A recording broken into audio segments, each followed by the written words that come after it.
So I'm here at the NH48 CPR Junction on the CPR side.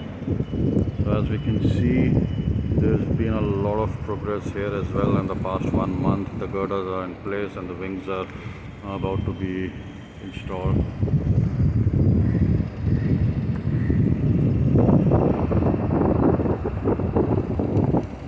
So major portion of the filling and the compaction has been done here as well, and vehicles have already started using it.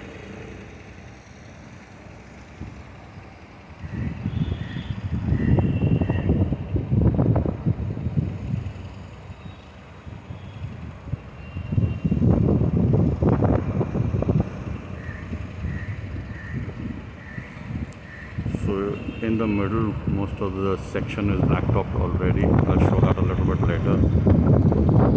This is in very rapid progress. It's nearing completion.